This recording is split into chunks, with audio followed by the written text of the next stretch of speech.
बोला.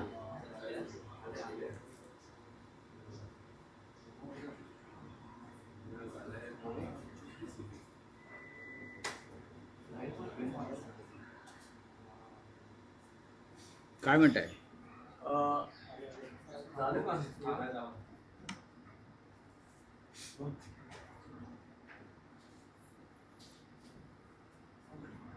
सर, ठाकरे बंधू संयुक्त मुलाखतीचा पहिला भाग प्रसिद्ध झाला आहे.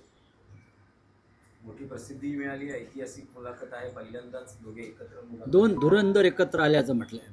पण तुम्ही त्यांना त्याचा धुरंधर हा उल्लेख केलाच आहे. त्यात राज ठाकरे असं म्हणत आहेत की ही बसवलेली माणसं आहेत हां आणि यांचा मोदींवर सगळा डोलारा आहे. हां. तो कोसळला तर मग पुढे काही नाही यांच्याकडे. मग त्यात ते राज ठाकरे चुकीचं काय बोलले? हा जो आहे भारतीय जनता पक्ष सध्याचा, हा मोदींच्या करंगळीवरती उभा असलेला डोलार आहे. स्वतः मोदी डगमगलेले आहेत. आंतरराष्ट्रीय राजकारण, स्थानिक राजकारण, स्वतः मोदी डगमगले आहेत, मोदी डचमळत आहेत. त्याच्यामुळे हा डोलारा हा फक्त एका करंगळीवरती जेमतेम आता पेलला गेलेला आहे.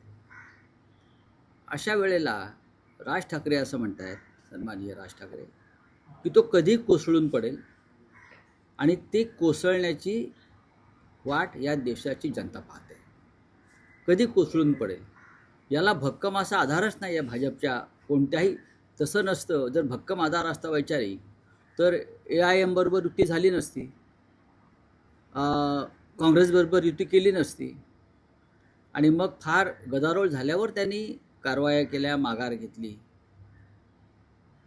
राऊतसाहेब, ठाकरे मुलाखतीचा खूप गाजावाजा होतो आहे. पण काल राज्याचे मुख्यमंत्री देवेंद्र फडणवीस यांनी मुलाखतीत असं म्हटलं आहे की ब्रँड ठाकरे, जो या निवडणुकीत सतत उल्लेख होता, ब्रँड ठाकरे, तर बाळासाहेबांशिवाय कोणताही दुसरा ब्रँड नाही आणि या निवडणुकीत ब्रँड सांगणाऱ्यांचा बँड वाजवू. ठीक आहे, फडणवीस म्हणतात. त्यांनी ब्रँडची ब्रँडी पाहिली आहे थोडीशी, बरं का, त्यांच्या, पण ती शाकाहारी ब्रँडी आहे गुजरातची, त्याच्यामुळे त्यांना ती चढणार नाही. प्रश्न असा आहे की तुम्ही कोण ठरवणार?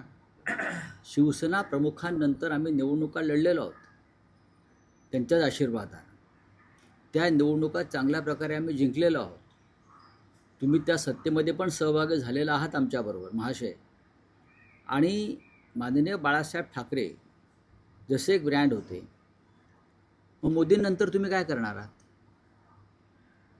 आज जर मोदी ब्रँड असेल असं तुम्ही म्हणताय, मग जेव्हा मोदी नसतील, अमरपट्ट्या घेऊन कुणी आलंय का? मग मोदी नसतील तर तुम्ही कोणत्या ब्रँडची ब्रँडी पिणार आहात? मला सांगा जरा. शिवसेना प्रमुख हे नक्कीच या महाराष्ट्राच्या नव्हे तर देशाच्या राजकारणातले ब्रँड होते. जसे महात्मा गांधी होते, सरदार वल्लभभाई पटेल होते. अशा विषयावरती फडणवीसांनी बोलू नये. फडणवीसांनी वर्तमानावर बोलावं आणि बाळासाहेब ठाकरे यांच्याविषयी चर्चा करण्याचं किंवा त्यांच्याविषयी भूमिका घेण्याचं त्यांना कारण नाही.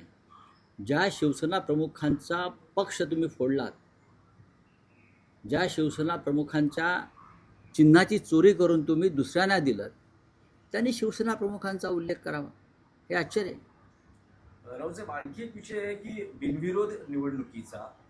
कल्याण डोंबिवलीमध्ये अजून हे बिनविरोध सत्र थांबताना दिसत नाही. याआधी जवळपास 21 उमेदवार इथे बिनविरोध झाले, त्यात शिंदे शिवसेना आणि भाजपचा समावेश आहे. काल सुद्धा हे बिनविरोधचं चक्र अजून सुरू असल्याचं दिसतं आहे.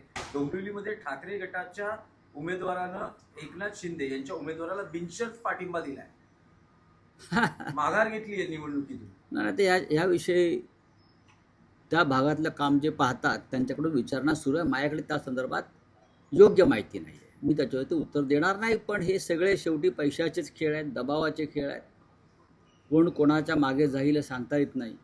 जर भाजपा काय AIMची युती होऊ शकते, AIMची, किंवा भाजपा अंबरनाथला काँग्रेसची युती होऊ शकते, तर देशाच्या महाराष्ट्राच्या राजकारणात भाजपला काही शक्य नाही किंवा शिंदे गटाला काही शक्य नाही. 226 मध्ये तेजल पवार यांनी मला माहिती बघा, असे वॉर्डावाईज प्रश्न विचारले. शिंदेकडून जे जुने जाणते शिवसैनिक आहेत, विशेषतः लालबाग परळमधले शिवसैनिक, शिवसेना नेते यांना काय म्हणतात एक अप्रोच होतो आहे, ते त्यांच्या घरी जातात. काल माजी आमदार दगडू सकपाळ यांच्या घरी गेले, ते गेले, शिंदे गेले होते, आमदार निलेश राणे सोबत होते, जवळ 1-1.5 तास ते त्यांच्या घरी होते. असं म्हटलं जातं की दगडू सकपाळ नाराज आहेत, त्यांच्या मुलीला उमेदवारी मिळाली नाही. दगडू सकपाळ हे शिवसेनेचे जुने जाणते नेते आहेत, पदाधिकारी आहेत, आमदार होते. त्यांच्या मुलीला उमेदवारी जशी मिळाली नाही तसे अनेक ज्येष्ठ नेत्यांच्या पदाधिकाऱ्यांच्या जवळच्या लोकांना उमेदवारी मिळाली नाही. जर उमेदवारी मिळाली नसेल त्यामागे काही कारणं असतील. दगडू सकपाळ आणि त्यांचं कुटुंब हे कायम ठाकरे कुटुंबाबरोबरच राहिलं आहे. पण जेव्हा एखादी उमेदवारी विशिष्ट व्यक्तीला दिली जात नाही तेव्हा त्यामागे काही त्या भागातली स्थानिक कारणंसुद्धा असू शकतात आणि ती डावलून उमेदवारी देणं म्हणजे उमेदवाराचा पराभव घडवणं असं असतं. हे आमच्या दगडूदादांना सुद्धा माहिती आहे. ठीक आहे, ते नाराज असू शकतात. आम्ही त्यांच्या घरी जाऊ. मधल्या काळात ते साताऱ्याला किंवा त्यांच्या गावाला जाऊन बसले होते असं मला कळलं. मी चौकशी केली. मी स्वतः त्यांच्याविषयी सद्भावना बाळगणारा माणूस आहे.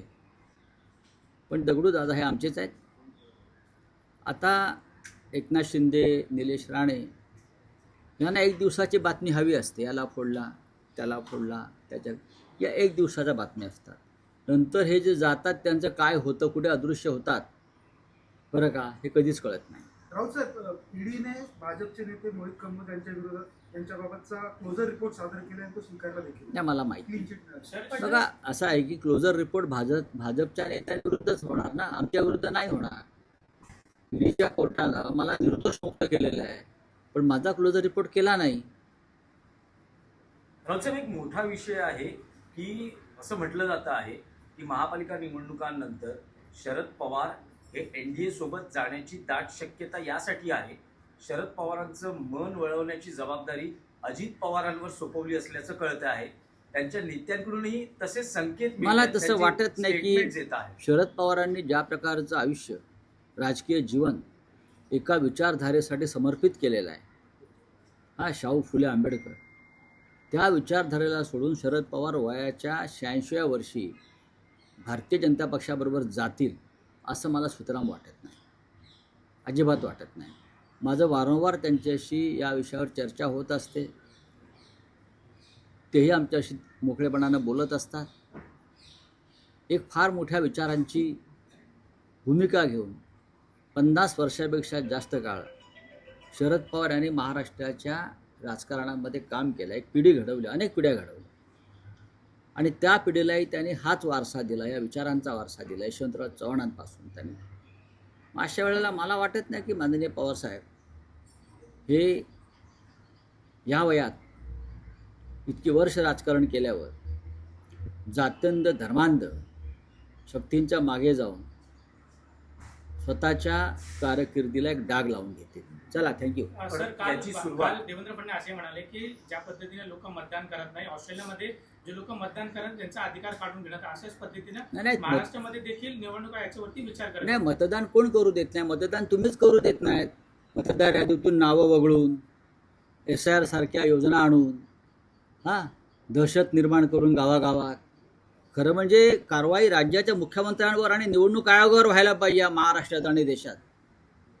पक्ष फोडून, पक्ष फोडायला निवडणूक आयोगांना मदत करून, मतदारामध्ये गोंधळ निर्माण करून मतदान करूच द्यायचं नाही. जे आपल्या विचाराचे, आपल्या भूमिकेचे नाहीत त्यांना मतदान करू द्यायचं नाही. ऑस्ट्रेलिया कशाला सांगताय? महाराष्ट्रात बघा, नागपुरात बघा आणि मुंबईत बघा मिस्टर फडणवीस. चला, थँक्यू. काँग्रेसचे नेते, काँग्रेसचे 33 खासदार काही वर्षांपूर्वी बिनविरोध निवडून आले होते, तेव्हा लोकशाहीची हत्या झाली नाही का, असा सवाल फडणवीसांनी विचारला आहे. नाही, 33 खासदार जेव्हा देशभरात निवडून आले तेव्हाची राजकीय परिस्थिती ही आजच्यासारखी नव्हती. स्वातंत्र्यानंतर आणि स्वातंत्र्यपूर्व काळातसुद्धा जे वातावरण होतं त्याच्यामध्ये अनेक लोक निवडून आलेत बिनविरोध. मी तुम्हाला एक सांगतो की साताऱ्यामध्ये आनंदराव चव्हाण यांचं निधन झाल्यावर, म्हणजे पृथ्वीराज बाबांचे वडील, तिथे प्रेमला काकू चव्हाण त्यांच्या मातुश्रीनं उभं केलं. तेव्हा अटल बिहारी वाजपेयींनी ठरवलं की तिथे आपला उमेदवार टाकायचा नाही. अटल बिहारींनी ठरवलं आणि ती निवडणूक बिनविरोध झाली. अशा काही निवडणुका महाराष्ट्रामध्ये बिनविरोध झालेल्या आहेत, पण ती माणसं बिनविरोध निवडून आलेली माणसं टोलेजंग होती आणि सर्व पक्षांनी ठरवलं ते आधीच, माघार नाही घेतली कोणी. बिनविरोधचा अर्थ अर्ज भरल्यावर माघार येणं नाही, सगळ्यांनी मिळून सहमतीनं ठरवणं की यशवंतराव चव्हाण निवडून चालले आहेत, भाऊसाहेब हिरे निवडून चालले आहेत, अमुक अमुक निवडून चालले आहेत, त्यांच्यासाठी उमेदवारी अर्ज न भरणं बऱ्याचदा आणि सामुदायिक निर्णय घेऊन त्यांना बिनविरोध निवडून देणं यात फरक आहे. इंदिरा गांधी बिनविरोध निवडून नाही आले, एवढं मोठं महान व्यक्तिमत्व. राजीव गांधी नाही आले, स्वतः मोदी नाही आले, हो अमित शहा नाही आले. काय सांगताय तुम्ही? चला, एक विषय होता, फडणवीस असे म्हणाले एक की विषय होता. जो नगरसेवक बनतो तो मागच्या जन्माने पाप केलेला असतो, जो महापौर बनतो तो अति पाप केलेला असतो. स्वतः फडणवीस महापौर नगरसेवक आणि महापौर होते. काय बोलाल तुम्ही? फडणवीसच बोलले म्हणताय ना. फडणवीस म्हणाले. स्वतः त्यांची कारकीर्द नागपूरचे नगरसेवक म्हणून सुरू झालेली आहे आणि मग खूप मोठं पाप केल्यावर ते महापौर झाले आणि मग त्यानंतर मोठं पाप केल्यावर ते आमदार झाले आणि महापाप केल्यावरती राज्याचे मुख्यमंत्री झाले. रावसाहेब, एक विषय आहे की आतापर्यंत अशी चर्चा होती की मुंबई महापालिका निवडणुकीच्या प्रचारासाठी देशाचे पंतप्रधान नरेंद्र मोदी हे मुंबईत प्रचार सभेसाठी येतील, उत्तर प्रदेशचे मुख्यमंत्री योगी आदित्यनाथ येतील, पण आता अशी माहिती मिळते की ते येत नाहीयेत. मुंबईचं वारं बदललंय, मुंबईचं वारं पूर्ण बदललंय. त्याच्यामुळे कोणी आले तरी त्यांची टोपी उडून जाईल इकडे. हां, त्याने यायला पाहिजे. खरं म्हणजे या सगळ्यांनी यायला पाहिजे आणि मुंबईत वारं काय चाललं आहे ते पाहायला पाहिजे. आमचं त्यांना आव्हान आहे, या तुम्ही, काय हरकत नाही. आम्हाला कोणाचे आव्हान वाटत नाही. मोदीजी येऊ द्या, योगीजी येऊ द्या, मध्य प्रदेश राजस्थानचे मुख्यमंत्री येऊ द्या, कोणीही येऊ द्या, मुंबईवर मराठी माणसाचाच भगवा फडकेल. मशाल आणि इंजिन ठाकरे बंधू, पर्याय नाही. धन्यवाद.